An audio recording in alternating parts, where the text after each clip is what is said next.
Hi guys, welcome to the channel HR Classes. I am Jyoti and in today's lecture we are going to discuss about chapter number 6 which is lines and angles.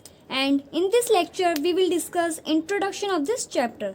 So introduction में हमारे पास सबसे पहले आता है collinear points. So what are collinear points? If 3 or more points lies on the same line, अगर 3 और 3 से ज़्यादा पॉइंट्स एक ही लाइन पे लाई करते हैं देन हम उन्हें बोलते हैं collinear points. For example these 4 points lies on the same line, so these points are collinear points. Now the next one is non-collinear points. If 3 or more points does not lies on the same line, if 3 से ज़्यादा points एक line पे लाई नहीं करते उन points को बोला जाता है non collinear points. For example the vertex of a triangles. The next one is angle. What is the angle? Angle is formed when two rays originate from the same point. Angle जब बनता है जब दो रे एक ही point से originate होती है, या फिर हम ये बोल सकते हैं कि दो रे एक ही पॉइंट पे आके मीट करती है. उस स्ट्रक्चर को बोला जाता है एंगल. अब इस ए बी सी एंगल में जो हमारे पास A B and B C है वो आर्म्स होती हैं एंड जो बी पॉइंट है वो वर्टेक्स होता है. Clear? Now the next topic is types of angles. First type is acute angle, second type is obtuse angle, third type is right angle. Acute angle, the angle which are less than 90 degree, means जो angle 90 degree से छोटे होंगे उनका structure mainly हमें ऐसा नज़र आएगा. Clear? Now obtuse angle, जो एंगल 90 से बड़े होंगे वो हमें दिखने में कुछ इस टाइप के लगेंगे. एंड राइट एंगल मीन्स जो एंगल 90 डिग्री के होंगे वो हमें दिखने में कुछ इस टाइप के लगेंगे, एकदम एल टाइप के. Clear? Now the next type of angle is straight angle. Straight angle वो होते हैं जो 180 डिग्री के होते हैं. ये हमें दिखने में कुछ इस टाइप के लगेंगे, स्ट्रेट लाइन के टाइप के लगेंगे.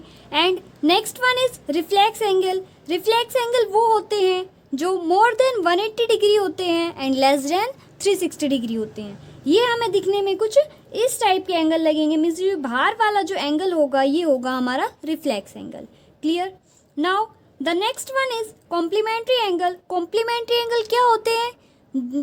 जिन दो एंगल्स का सम 90 डिग्री होता है वो दोनों एंगल हमारे पास कॉम्प्लीमेंट्री होते हैं. फॉर एग्जाम्पल 60 डिग्री प्लस में 30 डिग्री. सो दो एंगल्स 60 डिग्री एंड 30 डिग्री के एंगल्स वो हमारे पास कॉम्प्लीमेंट्री एंगल होंगे. Clear? Now the next one is supplementary angle. Supplementary angle क्या होंगे? जिनका सम 180 डिग्री होगा. मीन्स ऐसे दो एंगल्स जिनको प्लस करने पे 180 आ जाए वो हमारे सप्लीमेंट्री एंगल्स होंगे.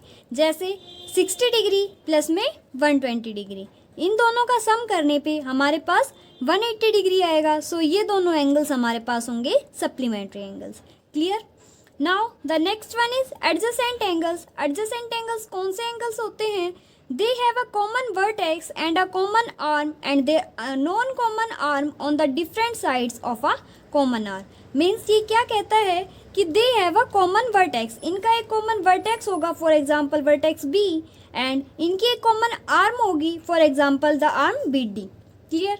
And the non-common arms. Non-common arms means AB and BC वो होंगे हमारे other sides. Means different sides of the common arm. Common arm के अपोजिट साइड्स में ये हमारे पास प्रेजेंट होंगे. क्लियर? सो जो इस टाइप का हमारा स्ट्रक्चर बन के आएगा इन एंगल्स को हम बोलेंगे एडजेसेंट एंगल्स. एडजेसेंट एंगल्स कौन कौन से होंगे? Angle A B D and angle D B C, ये हमारे होंगे एडजेसेंट एंगल्स. क्लियर हुआ? एडजेसेंट एंगल्स की एक प्रॉपर्टी क्या होती है कि इनका सम इक्वल होता है. मीन्स जो एंगल ए बी सी है वो बनेगा हमारे पास ए बी डी प्लस में angle D B C. Clear हुआ? Now the next one is linear pair of angles. Linear pair of angles कौन से एंगल्स होंगे? जब एक स्ट्रेट लाइन के ऊपर दो एंगल्स बने हुए होंगे उन एंगल्स को हम लीनियर पेयर ऑफ एंगल्स बोलेंगे.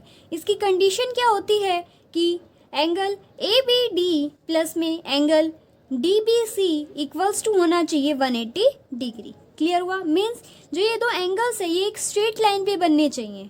Clear? Now the next one is vertically opposite angles. The line A B and C D are the intersecting lines. Means जो ये line A B and C D है ये intersect कर रही है एक दूसरे को at the point O. Then जो अपोजिट एंगल्स होंगे, ये वाला एंगल अपोजिट में इस वाले एंगल के एंड ये वाला एंगल अपोजिट में इस वाले एंगल के।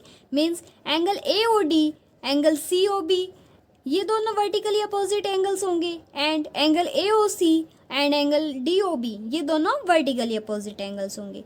वर्टिकली अपोजिट एंगल की प्रॉपर्टी होती है कि ये एंगल्स इक्वल होते हैं। Means angle A O D equal होगा angle B C O B के and angle A O C equal होगा एंगल डी ओ बी के। Clear? Now the next topic is intersecting line. Intersecting lines वो lines होती हैं जो एक common point पे मीट करती है। Means A B and C D दो लाइन्स है जो कि इंटरसेक्ट कर रही है एट पॉइंट ओ पे, या हम ये बोल सकते हैं कि ये दोनों लाइन मीट कर रही है एक पॉइंट ओ पे, देन ये लाइंस जो है इंटरसेक्टिंग लाइंस होंगी। नॉन इंटरसेक्टिंग लाइंस या पैरेलल लाइंस क्या होंगी? जो आपस में मीट नहीं करेंगी।